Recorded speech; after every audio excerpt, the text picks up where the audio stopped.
Well, good morning. Andy chose to do this recap, this little epilogue about our video and our trip to Panama outside. And it's like the sun is right there, man. It's getting kind of warm here, but we'll get through it. And there is a nice little breeze, and I'm sure the ocean in the background is really cool. So, Andy, what do you think we should talk about this morning? Well, this is actually our 7th video. I hope you've enjoyed the first 6 videos so far. But this video right now is designed to be more of an epilogue or a wrap-up of what we learned on our trip and some of the experiences, the highs and the lows. The purpose of our trip was very simple. We wanted to go ahead, number one, have a vacation. As you saw, celebrate Fran's big 6'2" birthday. Whoa. But also go ahead and to learn a lot more information, gather a lot more information about what life in Panama is like. I've only been there once. Fran has never been there. So it was a good opportunity for us, since it's just next door to Costa Rica, to go ahead and spend some time over there and learn a little bit more about the culture so that we could better answer some of your questions when you ask us why Costa Rica and not Panama. At this point in time, I'm not so sure I can give you a really rock-solid answer on that. Yeah, I'm not sure either. We never really did heavy due diligence on Panama, but this was a great opportunity to go check it out, and who knows, maybe that'll be our next stop. We don't really know. We need to do some more work, but we want to give you the highlights of the trip so you can make your own decisions on it.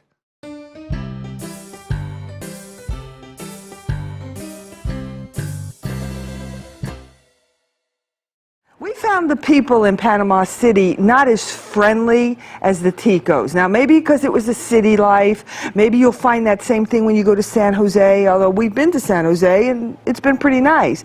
But, the people that we mostly encountered in Panama City were in the service industry. So they were a little standoffish, I would say, not as friendly. When you ask them, habla, English? No.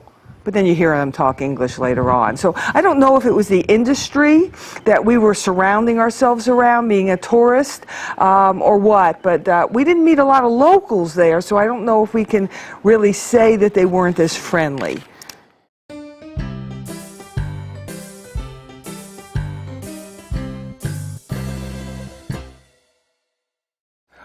The other thing that really is a major turnoff to us about Panama City is the traffic. But I don't think the videos really come close to describing the experiences that we had sitting in the back seat of a cab, driving through hellacious traffic in downtown Panama City. From my standpoint, if I never have to drive there again, it would be too soon. And Andy, wait. You're a very aggressive driver normally. And you were even scared and white-knuckled. In fact, you said they were kind of like rude drivers. Extremely rude. They would, you're in line, everybody's taking their time in queue, waiting for the traffic to go ahead and proceed, and you got people that are driving to your left, driving to your right, up on sidewalks, trying to go ahead and nose in, and it's like they don't care, or you're playing chicken with them, whether or not they're going to hit your car or you're going to hit theirs. So, from that standpoint, just let them in and be done with it, and it's not going to make a hill of beans difference in the final time when you arrive at your final destination. So, but again, driving in Panama City was not a fun experience.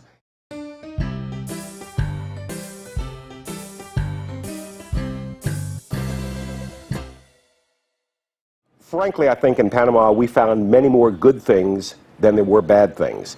And let's go ahead and talk about them. Franny? Yeah, I'd say the thing that I was amazed about were the highways. I mean, Andy just loved the highways, but I was looking at it that there was no trash. I didn't see any, just a little here and there, but not like in Costa Rica. There was no trash. I think we saw maybe 1 or 2 people burning some things, but not much. Not like here. Also, I only saw 2 stray dogs. Now, I don't know if they were stray because they weren't skinny and they weren't mangy looking. They were just running around. Where here, you see a lot of stray animals. So that really did amaze me. And the highways had median strips. They had lights on them so you could ride at night. They were just like being back in the good old USA. So the highways were amazing. we started asking the locals, why? Why are your roads better? Why are things cleaner? There is a conscious level of doing better in Panama than there is in Costa Rica.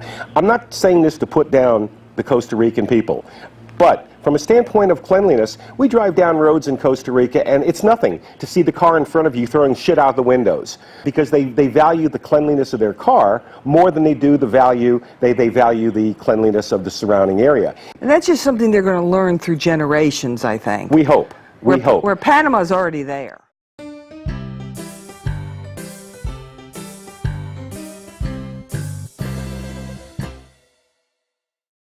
Another question that always pops up is the concept of residency.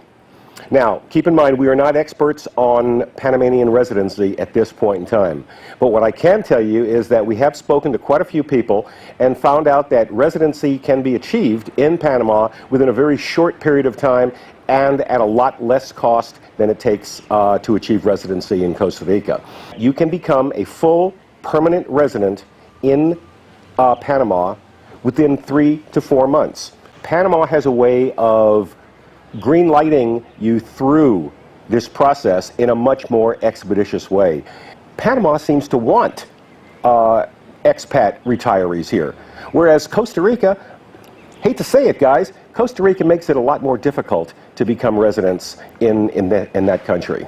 You get discounts on like lots of stuff. If you want to use the airport and you're flying, let's say back to the States or France or Cuba or wherever you want to go, you get like, what is it, a 20% discount? 25% discount on all airfares emanating from Panama. You also, I believe, get discounts on grocery. I don't know about groceries. No groceries. You get Pharmacies? discounts, 20% discount at pharmacies. Restaurants give you 50% discounts. I mean, there are serious incentives to go ahead that the Panamanian government offers to pensionados who want to come and retire. And from a standpoint of provable income, all you need to go ahead is to have the head of household guarantee that you have a pension coming in of at least $1,000. And I think 2 people's like $1,250 or something Something yeah, like that. We don't know the exact numbers here. Also, we went into grocery stores, and we were amazed how much cheaper the groceries were compared to Costa Rica. And the selection was huge. I mean, a lot of gringo-type products. It isn't like you'll have 1 or 2 ketchups. I mean, you had quite a few things to pick from, and the prices were amazing. I remember Shasta soda, because I went and got some grape soda, and it was 47 cents for a can. So, and I don't remember how much the beers were. Well, for a national beer in Panama, it's called Balboa. They were charging 63 cents for a can of beer. In Costa Rica, that number is approximately $1.20, isn't it? $1.20, $1.30. Booze was ridiculously cheap over in Panama. The cost of electronics, personal electronics, half the price as what they are in Costa Rica. And ladies, wait a minute, I have to interject because this is real important to the ladies. If you like shopping, oh my God, there's malls everywhere. And then you can go into David, which, you know, we have a little video on David, which is only, what, 40 minutes away?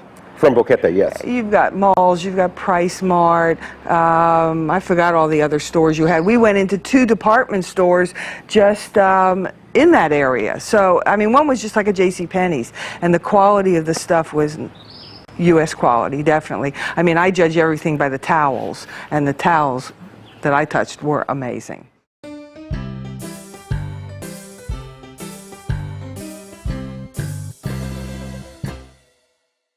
With all the good that we were saying about Panama, there's always a little bit of bad to go along with that. Perhaps the thing that would be of most concern to us, and it might even be a showstopper, is going to be the weather. Where Costa Rica has roughly 5 months out of the year that they declare it a rainy season, and oh, by the way, we are in rainy season right now. Panama has approximately a 9-month rainy season.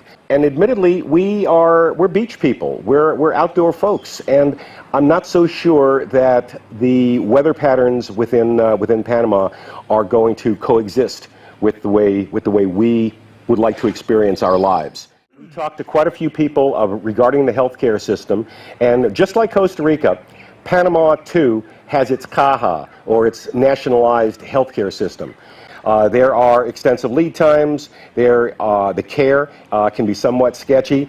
If you've got the choice, if you've got the opportunity, you really want to go private instead of going public. When we go see a private doctor in Costa Rica, the general going rate to see a private doctor is going to be $40, and a specialist is going to run between $70 and $80. But in Panama, it's a little bit different. You go see your private doctors. The regular doctors are approximately $10 a visit, and your specialists will run approximately $40. I have not done enough research yet to find out how much things like blood tests cost, hospitalization stays, but based on the cost of just the visits to the private doctors, it would be a safe assumption that going to the private hospitals in Panama will also yield significant reductions in price as well. I really can't say this is definitive yet, and that's the cost of medicines, because we really only went to one farmacia in Panama City to check out a couple of meds.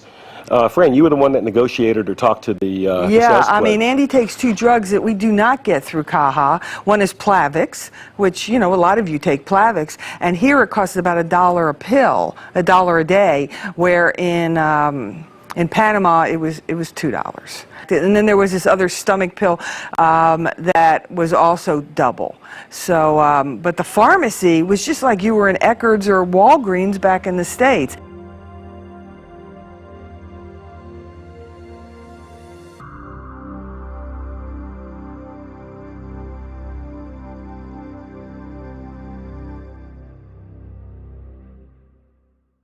What's in the future for us? We don't know. Let's flip a coin. We have no idea. First off, all of those of you who are speculating that Andy and Fran are picking up and moving to Panama, no. That's not going to happen. Well, at least it's not going to happen now. But then again, I learned a long time ago, never say never. In about 6 to 9 months, we're planning on going back to Panama again, possibly even driving this time, and do more investigation on what life would be like living in beach towns. We still need to do a lot more research, find out what beach towns are good, which ones have good expat communities, what the costs are, but we've got something to compare it to. We've got this. We know what life is like today living at the beach here in Playa Hermosa. But what we don't know is there a comparable quality of life if we were to move to a beach town in Panama? This is something we're just going to have to find out, and by golly, we just may have to go back and experience it firsthand. Now, to be honest, we like it here in Costa Rica. So, but you never know what else is out there that might be better. So, since we are renters, which we tell you all the time, we can just get up and go. So, we're leaving our options open, but we are not leaving right now. We're just doing investigation, and who knows where we'll end up. Time will tell, right? No question about it. So, with that said, I think it's about time that we go ahead and wrap up this little video series. We hope that you've enjoyed watching the films. We hope that you have learned something. We certainly have. And again, if you've got any questions, please feel free to write us at andy@boomersoffshore.com. And that's about it. This is Fran and Andy from Boomers Offshore saying, have a great day. Pura vida. Ciao. I saw a girl astride a horse, she waved at me. I was 15.